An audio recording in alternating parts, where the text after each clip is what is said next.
आता हा तर प्रश्न तुला शेकडो जणांनी गेल्या 15 दिवसात 20 दिवसात विचारला असेल की अरे तुला हे सुचलं कसं? मग हे सगळं एका बैठकीत झालं का?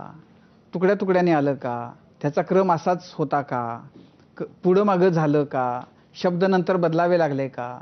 काय तुझी उत्तर आहे? सर खरं सांगू का, मी ना माझे ना 2 प्रेक्षक आहेत. एक माझं कुटुंब. एकतर काय आपण मध्यमवर्गीय लोक घाबरून असतो. आपल्याला पहिल्यांदा कळतं की पळायचंय कुठून. म्हणजे बघा एखाद्या हॉटेलमध्ये आपण जेवायला गेलो की समजा भांडण दिसले की आपण म्हणतो इथं नको रे बाप्पा, इथं भांडण होईल.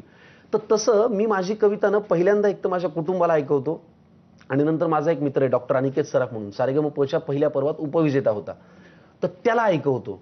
मी ना आधी काय केलं होतं, ह्या कवितेमधल्या पात्रांची नावं ना त्या त्या पक्षातल्या लोकांची ठेवली होती सूचक. तो म्हणाला हे ना नाव नको ठेवू. ती नाव ठेवली ना की ती त्या नेत्यांची गोष्ट होईल, मतदारांची गोष्ट होणार नाही.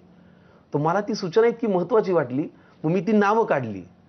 मग असं करत करत एक बाबांना ऐकवली. बरं माझे बाबा बँकेत नोकरी केलेले टिपिकल मध्यमवर्गीय माणूस, त्यांना आधी कळतं की कशाचा धोका आहे. जेव्हा त्यांना असं वाटलं ना त्यांना आधी लक्षात येतं की नाही नाही ह्याच्यात धोका आहे, तुला कोणीतरी काहीतरी म्हणेल. मी पण बँकेत होतो. हो का? अरे तर त्याच्यामुळे धोका कळणारी ही माणसं आहेत. बाबा जेव्हा मला म्हणाले की नाही ही कविता काही धोक्याची नाहीये, तेव्हा मग मला असं वाटलं की हा हे बाहेर काढायला हरकत नाही. पण एक 10-12 दिवसांचा वेळ गेला. काही कडवी जमत होती, काही जमत नव्हती, काही नीट येत नव्हतं जे मला म्हणायचंय, काही वेळेला ते येत होतं, काही वेळेला चुकीच्या दिशेने जात होतं. असं करत करत करत एक 8-15 दिवसात पूर्ण झालं. पण त्या 8-15 दिवसात मी अस्वस्थ पुरेसा होतो. मला हेही करायचं होतं की मनातलं मांडायचं तर होतं, पण हेही करायचं होतं की कुणाला दुखवायचंही नव्हतं. पण ती बाहेर जेव्हा आली ना सर, 99.99% लोकांनी ती उचलून धरली, त्यांना ती आवडली. सगळ्या राजकीय पक्षांनी, त्याच्या मोठ्या नेत्यांनी.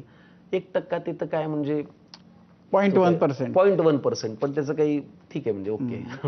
पण याच्यानंतर म्हणजे राज ठाकरे